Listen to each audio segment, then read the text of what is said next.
Habari mkulima na karibu tena kwenye chaneli yangu. Je, unajua ya kwamba kinyesi cha kuku ni mbolea ambayo wakulima wengi hutumia ili kukuza ama kupanda vyakula? Ndio. Kama mkulima wa kuku, mimi na wewe hapa tuko na nafasi nzuri na kubwa sana ya kuweza kupata kipato. Mimi hapa natayarisha mbolea ya kuku kwa ajili ya kuwauzia wateja. Unapotoa mbolea ya kuku ambayo imekaa kwa muda mrefu, utagundua ya kwamba hugandamana sana na kushikana. Hivyo basi ni vizuri mimi huigonga vipande vidogo ili iweze kutoshea kwenye magunia vizuri, niweze kupima na kuwauzia wateja. Hapa mimi hutumia nyundo, lakini kama uko na kifaa kingine itakachoweza kusaidia ni sawa.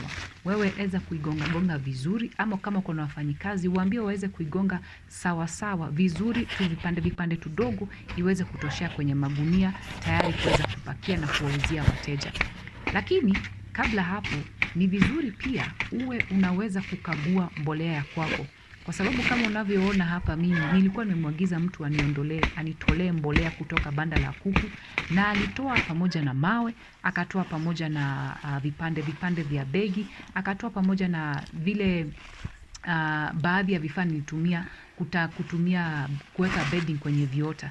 Kwa hivyo inabidi niweze kukagua na kuondoa vitu hivi na vifaa hivi ili ninapomuuzia mteja anapata mbolea yenye thamani na sio iliyojaa vitu na iliyojaa taka.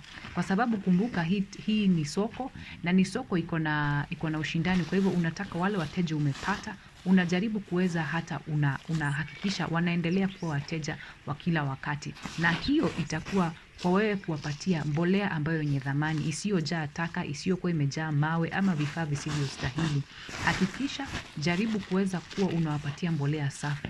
Ondoa vipande ama kama kuna chupa, kama kuna chochote ambacho kisiyostahili, weza kuondoa ili unapouza mtu anaenda kuweka kwenye shamba yake mbolea iliyo thamani.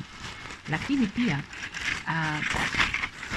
ni muhimu kuikagua na kutenganisha vitu visivyostahili ili unapofungasha mteja anapata mbolea iliyo na thamani.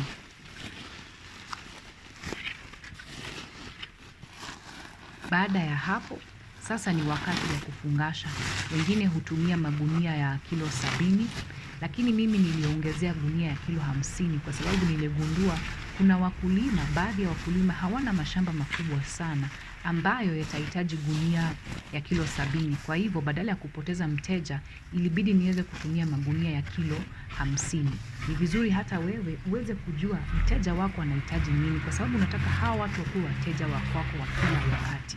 Kwa hivyo ni vizuri hata wewe kujua mteja wako anahitaji nini, uweze kumpakia inayomfaa. Na kwa hivyo ndio maana ni vizuri uwe unaweza kufanya utafiti kwanza. Unapoingia katika hii sehemu ya kuuza mbolea ya kuku, ni vizuri unafanya utafiti. Utafiti unaweza kufanya kwa kuzungumza na wakulima wenzako. Zungumza na wakulima wa eneo la kwako. Weza kuelewa wao hupata wateja wapi, na wanapouza hii mbolea huuza ama hupakia kwa magunia ya kilo ngapi. Labda kwenyu ni tofauti. Eneo la kwangu wengi huchukua magunia ya kilo 70 na pia kilo 50. Kwa hivyo eneo la kwako sijui watu huchukua, wengine hata huchukua kwa malori. Kwa hivyo inalingana na eneo la kwako. Weza fiti ili usipoteze. Jua wanapata wateja wapi, jua wanatumia makilo ya aina gani, na pia ni vyema kujua bei ya mbolea kwa kila gunia ni ngapi, kwa sababu unaweza kuwa pale na uweke bei iliyo juu sana na upoteze wateja, na pia unaweza kuweka bei iliyo chini sana na uumie wewe baadaye. Kwa hivyo ni vyema kuuliza, fanya ile utafiti uweze kujua hapa naingia katika hii biashara na ninaingia ili niweze kunufaika, nitafanya aje. Usiende kivyako tu, lakini vizuri kushikana na wengine. Kwa hivyo fanya hivyo, utajua soko lako vizuri na utaweza kupata wateja badala ya kuuza kwa hasara. Kumbuka mbolea ya kuku sio taka tu, hapana.